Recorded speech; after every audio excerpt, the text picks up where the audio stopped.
What's up, YouTube? Tonight's video, I'm going to walk you through the games I picked up in the month of March 2015. First off, before I start into that, I want to go over a couple notes. The first thing is I got a new camera, so this is my very first time playing around with the video mode on it, and hopefully the videos are going to look a little better quality starting now. I did it as an HD shooting camera, so you can let me know in the comments if this made an improvement. Hopefully it did, and we'll move forward from there. The next thing I wanted to point out before we started is I have a new 1cc shirt from a website I've talked about in previous videos, and that is another manufacturer that is near and dear to my heart, and that is Natsume.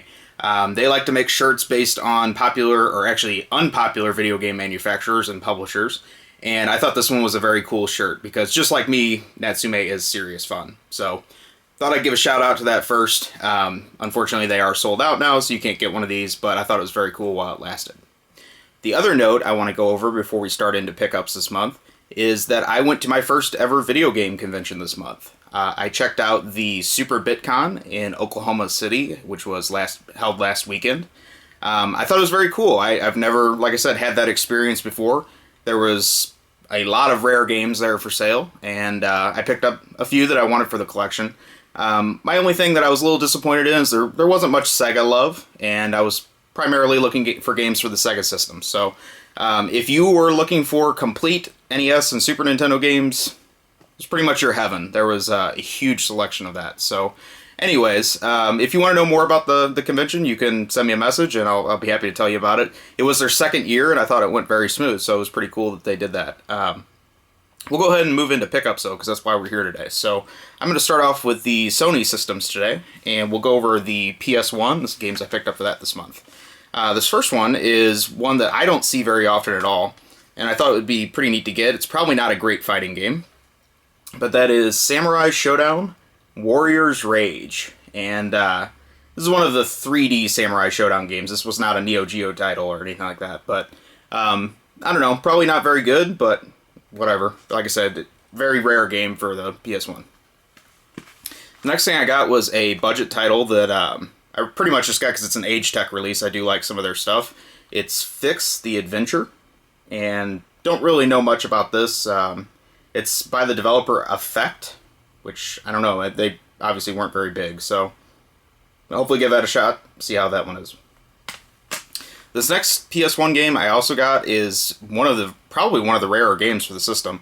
I just stumbled on this. I'm sure it's garbage, but I just wanted it because I thought it'd be pretty neat to get, just something you're not ever going to see on a daily basis, that's for sure. But that is Rascal Racers.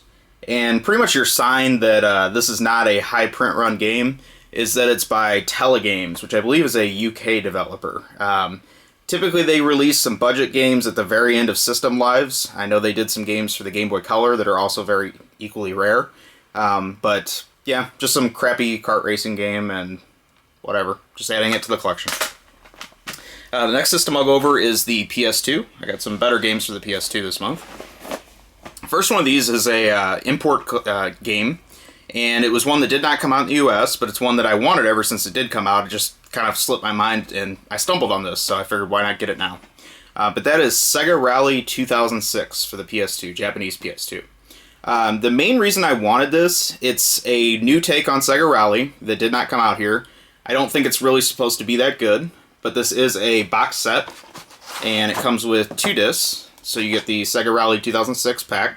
But the reason I really wanted this was for the second disc, which is a perfect arcade port of Sega Rally 1995.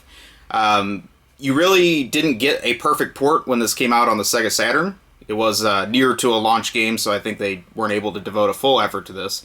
But this is supposed to be probably the best experience of this you can get at home. So I thought that was kind of cool to get that little pack. I don't really know why this didn't come out in the US, other than it was somewhat late in the PS2 life. Maybe they didn't think it was going to sell. So anyway, moving on. Next game I got for the PS2, again, just kind of another rarity. I don't think that they sold very many of these, and that is Grand Prix Challenge. Then we move on to one that I've been looking for quite some time now. I was really excited to pick this one up, and that is Steambot Chronicles. I haven't had a chance to play this one yet. I have the PSP version of it, and I do like that game quite a bit, so I'm looking forward to playing this one. It is a IREM game, and a lot of their games are very quirky, but also a lot of fun. So looking forward to playing this. Next one I got is a Natsume game, and that is Metropolis Mania 2. I picked this next game up because I've seen it in quite a few other YouTube user videos, in their pickup videos, and I've been really hearing a lot of good things about it, but normally this is a game I would have passed right on by in the store, but I'll give it a shot. It's supposed to be like a shooter, so I don't know, hopefully it's pretty good. But that is The Red Star. And then finally for the PS2, I got a game that I already own the import version of this. I've actually owned the import since it came out. Just some reason ran into a very cheap domestic copy of it, so I decided to pick it up because I like collecting shooters. So that is Raiden 3, which not really one of the best Raiden or Raiden games, however you say it. But whatever, just nice to have because it was cheap. Then moving on to the PS3, which, again, I still don't own a PS3. I talked about it in numerous recent videos. I'm pretty much building up a great game library for it, but still don't have the system to play the stuff on. So very soon I should have a PS3, I promise. First game I got for it is one that I've heard a lot of great things about. I think it's kind of one of the last original Sega games that wasn't Western developed, so I think this is pretty cool that this exists. And that is Valkyria Chronicles. But heard a lot of great things about this. Looking forward to trying this one out. The next one I got I'm even more excited about because I have been scouring the earth, well, really GameStop's website search for this game, and I looked within 500 miles of my house. There was not a single copy of this game anywhere. It's that rare. I don't understand it. But because I was in Oklahoma City for Super BitCon, I happened to find that there was one store in Oklahoma City that showed it on their website tracker, so I figured, why not give it a shot? This game's getting a little expensive on eBay, and GameStop actually has a pretty good price on it, so if you can find this, I would recommend picking this up. This was a first-party title in Japan, and some reason Sony passed on it, but guess what? Guess who picked it up? Natsume. Yep, my boy's there. So what I'm talking about is Africa. And the best way I can describe this is it's probably like a Pokemon Snap for adults. Very realistic photo type situations that you go on an African safari, take pictures of animals, things like that. The coolest thing is I got to that GameStop, and not only did they have this game complete with the manual, which I was really especially wanting, I found 2 copies of it. I don't know how they had 2 copies of this if there's not a single other one within 500 miles. But you know what? I picked them both up because I think this game's going to be incredibly rare in the future, if not already. So that is Africa for the PS3, and that's probably the #1 want I had for that system. So very happy to pick that up this month.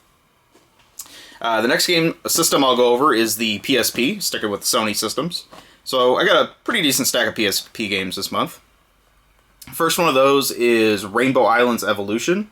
I am a huge Taito fan, as I've said numerous times. I kind of like Rainbow Islands. It's not one of my favorite in the Bubble Bobble series, but this was handled by another developer, I believe, because it's not very good. So whatever. This was cheap, but I wouldn't highly recommend this one. The next thing I got for PSP is another Prinny game. I do have Prinny 2 already, but that is the original, and it's Prinny, Can I Really Be the Hero? Haven't played this one yet, but I did like the second one pretty well, so hopefully this isn't too much of a step back since I started with the second one first. But I think this is pretty neat to get. It is a 2D platformer, sort of 2D platform for the PSP. This next PSP title is an import game, and kind of an unusual release. I'm surprised that this came out on the PSP, but I'm happy that it did. And that is Strikers 1945 Plus. The Plus, actually, this was a exclusive release for the Neo Geo. So it is a horizontal screen-oriented game versus a vertical, like all the other ones. Gives it a little bit different perspective, even though it still plays like a classic Strikers game. And it's well-suited to the PSP, actually. I like this quite a bit, so I thought this was neat to get. Pretty cheap, but only sold in Japan and Korea, I believe. It was not a US title at all. So, cool to get that. I just talked about Valkyria Chronicles a moment ago for the PS3. I also picked up the sequel, which is, for some reason, only on the PSP, and that is Valkyria Chronicles 2. I think there's also even a third game that was Japan only for this on the PSP also. So if I get into these, I might pick that up as well. But I I don't know if this is supposed to be as good as the PS3 one, but definitely probably pretty good for a PSP game. This next game, I'm going to totally butcher the title of this one, so maybe you can help me out with that. But I think it's Yggdra Union? Yeah, I don't know. Some Atlas game, RPG, got it cheap, and it looked kind of interesting, so hopefully that's worth a shot. This also came out on the Game Boy Advance, I believe, but probably the PSP version is going to be the better one. This next game is another one I've heard some really good stuff about from fellow YouTube users. I believe Crack Lotus talked about this game quite a bit in one of his videos, and that is Half Minute Hero. And it looks really cool. I just haven't had even 30 seconds, I guess, to devote to this game, but it looks pretty neat, so hopefully I can try this out soon. The last game I got for PSP is just another cheapo. I don't know, I thought it was kind of rare. It's probably nothing really good, but that is Race Driver 2006. I like racing games. The only thing I can say about this one is it has a whole bunch of different kinds of racing into one game. So maybe it's decent, or maybe they just try to cram too much stuff into one game. I don't know. We'll hopefully give that a shot. Alright, so that is all the Sony systems for this month. We're going to move on to NEC systems, which basically is one system, and that is the TurboGrafx and Turbo Duo. I got 2 games for that. Both of these are BitCon finds. I don't ever find TurboGrafx games in my home in St. Louis, but luckily I found some of these being on the road, so I'll show off a couple of these. First one of these is Vigilante. It's a port of an arcade game. And the other game I got for the Turbo I'm more excited about. I am trying to collect all the Working Designs games, so this took another one off the list. The interesting thing about this one is I found it sealed, and I really wasn't expecting that, but just a nice extra, I guess. I don't know if I'm going to open it. It is an RPG. It's probably not something that I would spend a whole lot of time on. I'm sure it's a little basic, but that is Cosmic Fantasy 2.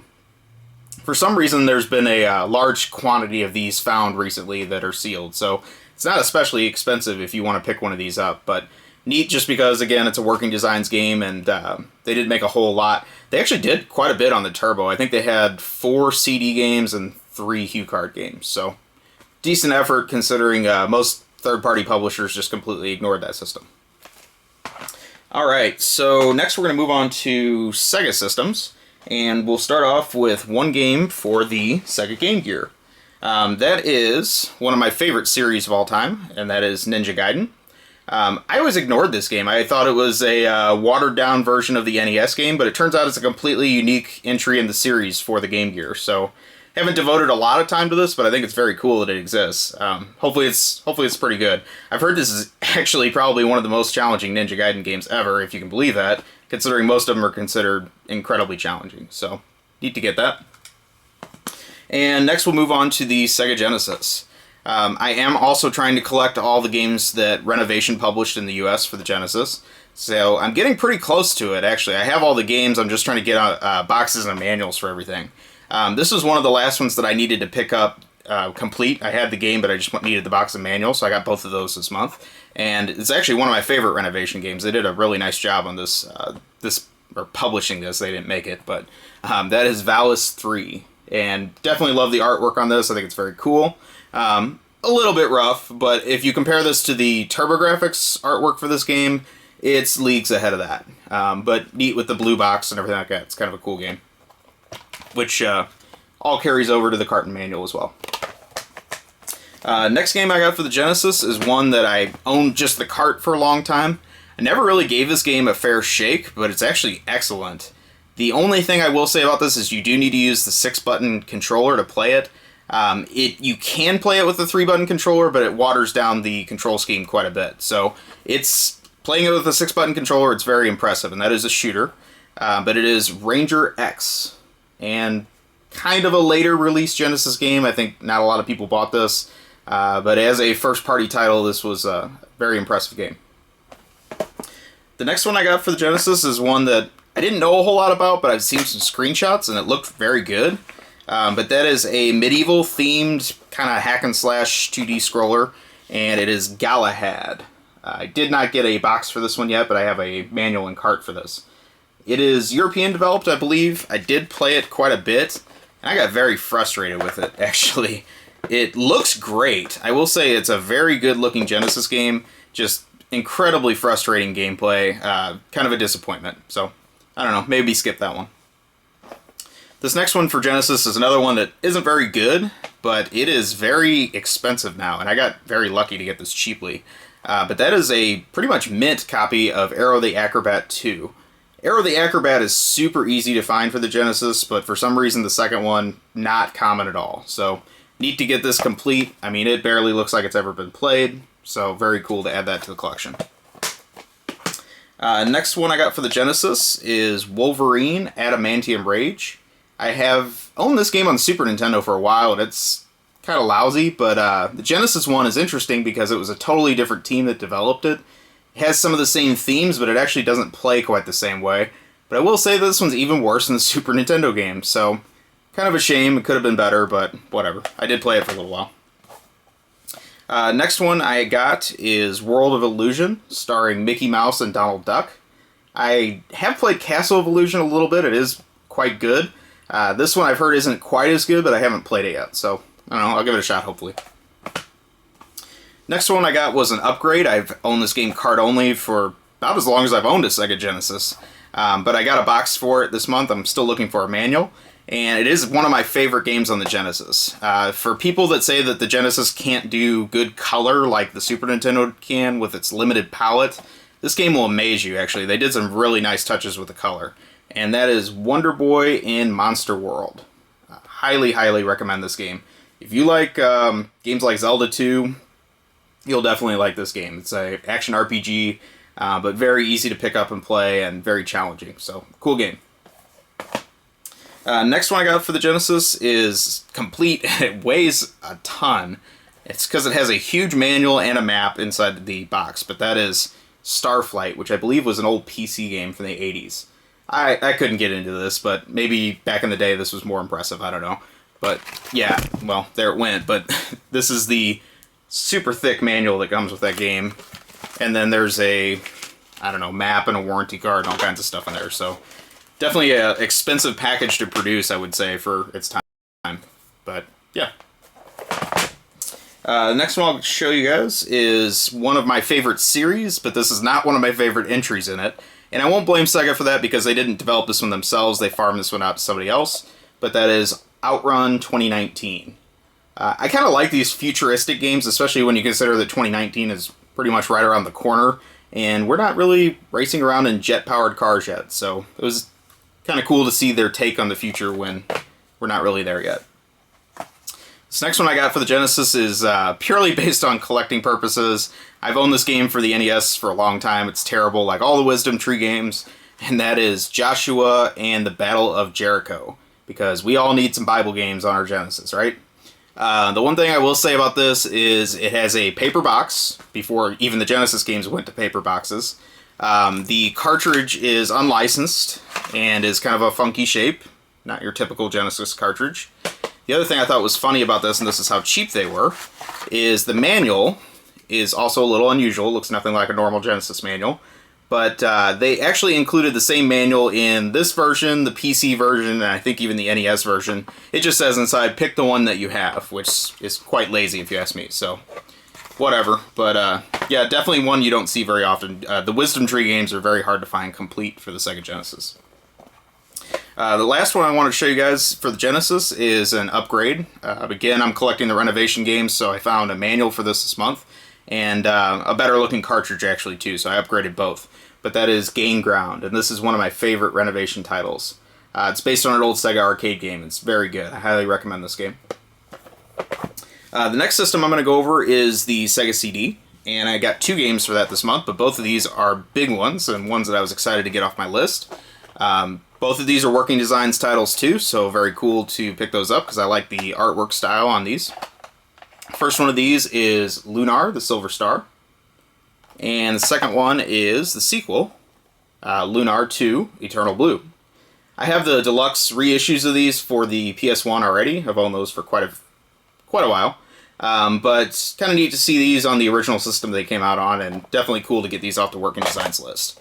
If anyone has a Popful Mail for the Sega CD, please let me know, because that's one I'm highly looking for right now. So the next one I want to go over is the Sega Saturn, and this is the system that I'm trying to get all the games for. Very tough system to collect for, but I'm kind of getting toward the finish line, I guess. I got about 6 games this month for it, so go ahead and go through these. First one of these is one that I have never seen in person before. This was another BitCon find, and definitely happy to get this off the list because this game is a nightmare to find for some reason. And that is Valora Valley Golf. Probably not ever going to play this because it's a golf game, but neat to get this. Kind of crazy artwork, actually, for a golf game, too, so whatever. Next one is another very rare Saturn game. I also don't think I've ever seen this in person. I had to buy this one online, and that is Lunacy. This is a 2-disc game by Atlas, and if you're going for a complete collection, you also need the map that this game came with, so this does include the map in it as well. But definitely happy to get this off the list, because I think this is probably one of the hardest games to find on the Saturn. The next one I want to go over is Ultimate Mortal Kombat 3. I don't know, not a Mortal Kombat fan. This next one is another Working Designs game. It's actually one I rebought. I used to own this game. Didn't really like it, so I got rid of it, but I need it now for the collection, so I had to suck it up and buy it again. But that is Albert Odyssey, Legend of Eldine, I guess is how you say it. And just a very slow-paced RPG. I don't know, it was developed by Sunsoft, who I do like, but I don't really think they're known for RPGs, so they probably didn't really know what they were doing. So anyway, cool artwork on it. I will give it that. I definitely like the package. It's up to Working Designs' standard for sure, but not really a great game. Next one I got is not anything exciting, but that's Bases Loaded 96, doubleheader. And finally for the Saturn, one more one. It's not really exciting. That is MechWarrior 2. So cool to get some stuff for the Saturn again, knocked off the list. I got 2 games for Microsoft systems this month, or 3 games actually. First one of these is for the original Xbox. I don't think this is supposed to be anything good, but I think the artwork on it's kind of cool. And that is Black Stone, Magic and Steel. It's a fighting game, I believe. But haven't played it yet. I don't know. The screenshots on it don't look anywhere near as cool as the artwork on the cover, so whatever. I got a couple games for the Xbox 360 this month. First one again has cool artwork, and that is Spectral Force 3 by Atlas.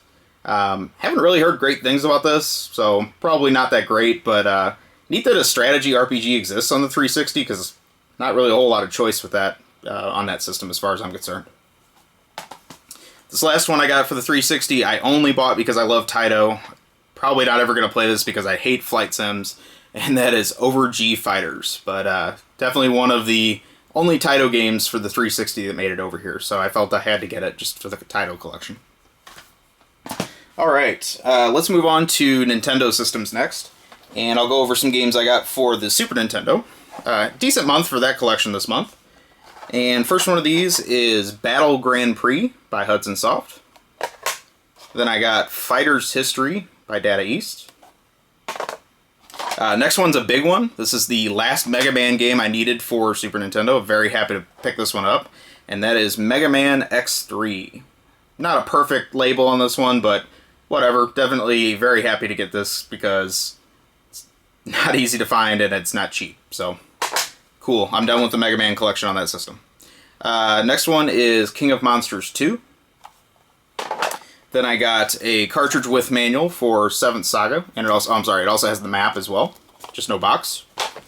And one last game I got for Super Nintendo is obviously the pinnacle of the Final Fantasy universe, Final Fantasy Mystic Quest, with manual and map. Yes, I know nobody likes that game, but whatever, I needed it. Next thing I got is 2 games for the NES. I do have a complete NES collection for the most part, so really these were just upgrades. This game is one of the toughest games to find on the NES, and to get one with a perfect label, I had to pick it up. The one I had some video store stickers on it, so I figured might as well get a nicer copy because this was pretty cheap. But the game I'm talking about is Jimmy Connor's Tennis. This is pretty easy to get on the Super Nintendo, but for some reason the original Nintendo, it's very rare and pretty expensive. Or pretty, decently expensive, but pretty hard to find is what I meant to say. So, yeah, just nice to have a very nice, perfect-looking label on that one, so cool to get that. The other game I got for the NES is one that I do like. I actually went back and played it because I picked up a better-looking copy of it, and that is Felix the Cat by Hudson Soft. I had a decent cartridge of this already. This one is perfect as far as I can tell, But the reason I wanted to get this one is because it came with the manual, and I did not have a manual for it, so now I actually have this game complete because I already had the box. So it's pretty cool because it's one of my favorite, I wouldn't say favorite, but definitely one of the top tier NES games I have. So pretty cool to get that. Alright, so next system I'll go over is some of the Nintendo portable systems.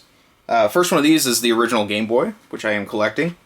And we'll start off with some that are just decent, I guess. Mortal Kombat and Mortal Kombat 2 collection. The individual cartridges of these are not very uncommon at all, but for some reason the combo card is a little bit difficult to get. Must have come out quite a bit later. Then I got one that, if you want to talk late games for the black and white Game Boy, this has to be one of the last ones. All-Star Baseball 99. I mean, if you can believe they were making original Game Boy games in 99, or at least late 98 to sell this game. It's kind of crazy, but I don't think it was the last game on the system, but it had to be pretty close. Next one is Empire Strikes Back. I hate Star Wars, so we'll just move on. Then I got two games that I probably should have had a long time ago for the Game Boy. I don't know why, I just couldn't find these cheap enough, so I kept passing them up because they're pretty common, but they're considered classics on the system. And that is Kirby's Dream Land and its sequel, Kirby's Dream Land 2. I also wanted to get non-player's choice versions of these, so these are the original pressings, which is definitely what I like to have in my collection. Next one's another one that is a very common, popular game for the system. I just never owned it, and that is Wario Land Super Mario Bros. 3. Then I got Best of the Best Karate. Nothing special there. One I do like, and that is Adventure Island. I will say that this is actually a pretty faithful port of Adventure Island for Game Boy. They didn't have to downgrade it very much at all. Moves a little slower, but it's actually quite good. I like this. I played it quite a bit. And finally, I got Joe and Mac. Well, actually, I'm sorry, not finally, but the last loose one I got is Joe and Mac. I do like Joe and Mac. I've owned this game on quite a few systems. Let's see, I think it came out on Game Boy, NES, Super Nintendo, and Sega Genesis. And maybe something else, I don't know. But I think I own them all now, so it's kind of neat to get that. Just kind of a cool game, similar to Adventure Island, actually. I got two more games for the Game Boy, and these are both boxed, which I like to get Game Boy games boxed, because you don't see a lot of them. First one of those is Tetris 2, and I will say I kind of got faked out by this one. It was in shrink wrap when I bought it. I thought it was going to have the manual and a really nice cartridge in it, and the cartridge that came with this is just completely yellowed and nasty, and I'm going to have to get an upgrade for it because it's just disgusting, but the box is in very nice shape, so I'll give it that. The other one I got boxed is Jeopardy, which, I don't know, just another quiz show game for the Game Boy. I got few games for the Game Boy Color this month. First one of these is Windy Every Which Way. This game, I don't know, I want to like this game because it's made by the same people that made Shantae, which is Way Forward, I believe is the company name. This game doesn't get as much recognition, and I think it's pretty rare, too. The one thing I'll say that really stinks is I got this, it looks excellent, I can't get it to play at all. I cleaned it like crazy, I looked at all the pins, they look perfect, it just doesn't work. I don't know if there's a bad ROM on it or what, but I'm out of luck. I'm going to have to get another one, I guess, but I do want to play this game, so I was kind of disappointed on that one. The next one I got for the Game Boy Color is one that I think is probably one of the rarer games on the system, and that is Space Marauder. The way that you might know this game, it is a shooter, which I like. This is related to the Burai Fighter games, and there was Burai Fighter on the NES, and then Burai Fighter Deluxe on the black and white Game Boy. This is actually like the third game in the series, but it was released as a Burai Fighter game in Japan, so definitely neat to get that, because I do like that series, and I think it's a little underrated, but this game, I mean, if you see this, I'd pick it up. I don't know. I think it's one of the rarer games on Game Boy Color, for sure. It was an Age Tech release as well. Last game I got for Game Boy Color is complete, and that is X-Men Mutant Wars. I picked this up because I heard it was made by HAL, which is the company that makes Kirby and, I don't know, quite a few other good games for Nintendo. The one thing that sucked is that it's not HAL Labs, which is that company that makes the Kirby games. It's HAL Company, or HAL Corporation. It's not the same company. They're not even related. So the HAL connection meant nothing in the end. This game is actually a very average platformer, so whatever. But yeah, kind of a shame. Alright, so next we'll go over some games I got for the Game Boy Advance. And the first one of these is loose, and I don't like having loose Game Boy Advance games, but this is one I got cheap. Hopefully I can upgrade this to a complete copy soon. And that is the original Fire Emblem that we got in the US. Kind of neat to have this, because again, this series is very popular today, but wasn't really very well known when this came out in the US at least. Next one I got is also loose, unfortunately, and that is Boktai. This is a very unique cartridge because it has a sun sensor on the back, and you need that to progress in the game. You have to play this in both light and dark, which is kind of an interesting game twist, a little frustrating, I guess, if you don't have a good light source going. But it is a Hideo Kojima game, and you can definitely tell some of his touches on the gameplay in this game. It also has excellent graphics for the Game Boy Advance, probably some of the best I've ever seen, so I was very impressed with this. There is a sequel also on the Game Boy Advance, and I'd like to check that out now based on my play with this month. Next thing I got for Game Boy Advance is nothing special, but I do like pinball games, and that is Pinball Tycoon Trigger Finger Challenge. I doubt this is anything that good, but yeah, whatever. Like I said, I like pinball stuff, so I'll check it out. The last thing I got for Game Boy Advance is another game that's probably not any good. It is Strike Force Hydra, and it is a shooter, but I've not heard good things about this one. This one's sealed, so I don't even know if I'm going to open it, but looking at the screenshots, it doesn't look like it's that special. So, moving on. Next system I got some games for was the Nintendo DS, and some of these are ones that I've been looking for a while, so I was excited to get these. First one of these is The World Ends With You, which for Squaresoft to make a new series is kind of unique, because most of their stuff is sequels, so kind of a interesting series, I guess, for the DS that they came up with. Hasn't been a sequel yet, but we'll see if we get one. Next one, I haven't played the DS version of this, but I own it on the Wii, and I did play some of that this month, and that is Ivy the Kiwi, which is a 2D platformer. The only thing with the Wii is I don't like the control of it, because you have to be very precise with the Wiimote and kind of waggle it around. This one I'm assuming uses the stylus instead, which probably would work very well. So I have high hopes for this one. I want to try this out soon, because I did like the idea of the game, I just didn't really like the execution of it. Moving on, we got Commando Steel Disaster. And the reason I wanted this is because it is a Metal Slug clone. If you play this, you're going to feel like you're playing Metal Slug. It's not quite as good, of course, but definitely an interesting take on it, because it's very similar in gameplay style. The last thing I got for the DS is a, I don't know, you can tell me, I think this was a Club Nintendo exclusive in the US, or a mail away, or something like that. There was some reason that made this game a little difficult to get, but that is Electroplankton, and definitely a very unique title for a first-party Nintendo game. The next system I got a couple games for is the Nintendo Wii. And first one of these is one I didn't know exists, but I like crazy Japanese-style minigame type collections. And that is a Hudson Soft game called Help Wanted. 50 Wacky Jobs. And just based on the box art with this, it looks like there's all kinds of crazy tasks to do. Haven't played it yet, but definitely want to try this one out. And I like Hudson games, so hopefully this is pretty good. I was excited to get this just because I didn't know it existed, and I don't know, kind of checked all the boxes. This next one probably isn't that good. It's a puzzle game, and it's not very common. And that is Professor Heinz Wolf's Gravity. Yeah, I don't know. Guess it's like very physics-related puzzle piece moving or something like that. And the last one I got for Wii is one that I've heard some good things on YouTube about, so I figured I'd check it out. I got this really cheap, and that is Deadly Creatures. So to wrap up the video this month, I got one last pickup, and that was some empty boxes. But these are all for games that are kind of rare, or at least interesting to me. So these were all things I picked up at Super BitCon. First one of these is Roland's Curse 2 for the Game Boy. It's a quite a good RPG for or action RPG for the Game Boy. So definitely need to get this. Not a common game, and definitely not an easy box to find. So I was very excited to pick this up. Next thing I got is one of the cool shooters on the Super Nintendo, and this is a box for that. It's just XLA, which I had the manual and cartridge already, so I have this complete now, which is cool.